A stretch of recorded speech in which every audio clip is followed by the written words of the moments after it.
My Gavan and Melonin, and well met indeed. I'm Arachir Galadirthan, the head of the modding team behind Divide and Conquer, and welcome to the version 3 installation guide, slightly updated to answer a few questions that have been popping up these past few weeks.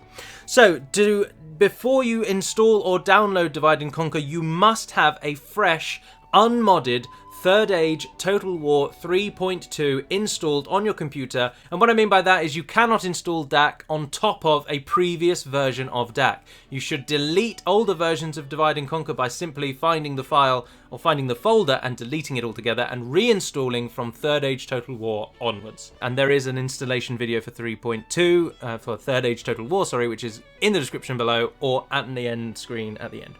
You need to then download Divide and Conquer from either MediaFire or ModDB. The links are in the description.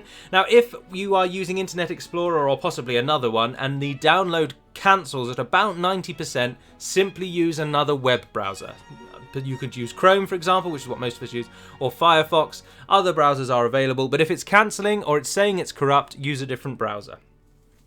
It will then download, and it'll come to you as a zip file, DaC version 3. You can then unzip this with any of your, with whatever preferred zip folder zip program you use. I use 7-zip. You can use WinRAR, I still believe. There may be others that you can use. They're all free, so it doesn't make any odds. And then simply extract it to wherever you like. Now, depending on how good or bad your computer is, this might take long, or it might not take very long at all. It will unzip 4 files. 3 bin files and an executable. You must not delete the bin files, and you also must keep these 4 files together. You can move them, but you have to move all 4 into the same place, or it will ask you to insert a disk. If it has popped up and asked you to insert a disk, you've deleted your bin files or you've moved them. They must all be in the same location. Right, once you've done that, you just simply double click on the installer and it will pop up. Click next through there, and here we go.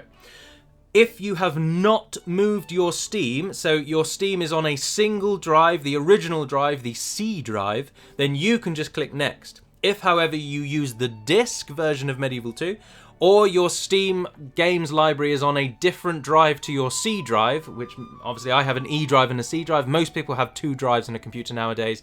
If you've moved Steam, you're going to have to click Browse. And you will just have to find wherever your Steam is installed. So for me, for example, it's under Steam, in the C drive, Steam Apps, and then Common, and then Medieval 2 Total War, and then simply click on the Mods folder. Now, if you've got the disc, it will be Sega, then Medieval 2 Total War, then Mods, and if your Steam is on an E drive, for example, of course, it will be E, then Steam Apps, Common. It may also be in the Program Files 86, but you should know where your own mod build is. And just click on the Mods folder once you're done. And then at the end here, it should say mods/Third Age 3. If it duplicates the words Third Age 3, that means you are about to install in the wrong place, and you need to make sure it ends with simply mods/Third Age 3. Once it does, click Next, and it will pop up with this warning. This warning means the folder you are about to install into already exists, so you're sure you want to continue. If this box doesn't pop up, you are installing into the wrong location. You must have this box pop up and click yes. That means you are overwriting the Third Age files, thus you are implementing DaC. And then simply click install and the bar will start to tick along. There is only one executable this time, so once the bar reaches the end, I shall see you again. Okay, so I'm just dropping back in before the end here because there's a new step in the version 3 installer related to large address aware. You may have heard us bang on about this in the past. Simply put, it is a little program that allows your Medieval 2 to use more RAM than it was originally intended to, or is capable of doing, but unfortunately can't without this step.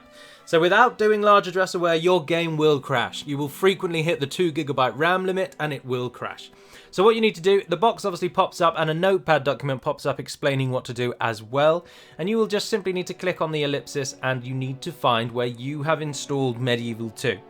Obviously for me, it's gone straight to the location because I've already done this a few times, so it's remembered it, but for you it will open up somewhere random, but you need to just find wherever you've installed Medieval 2, so Steam, Steam Apps Common, Med 2, and within here there will either be a Medieval 2.x on its own, there might not be the .x. If you don't have file extensions shown, it will just be called Medieval 2. There may also be one called Kingdoms. You will need to apply it to both if you have both for safety's sake, otherwise just apply it to Medieval 2 or Kingdoms only if you've only got Kingdoms. anyway. So then click open on the Medieval 2 executable and just make sure that that box is ticked and click save. Now you can run this on as many executables as you like, and if you have already done it before, you don't have to do it again. But you just have to make sure that that box is ticked, and then you can close that down and close that down. And then that is it. That is the finish. You can click next and finish. But there is one final thing to think about.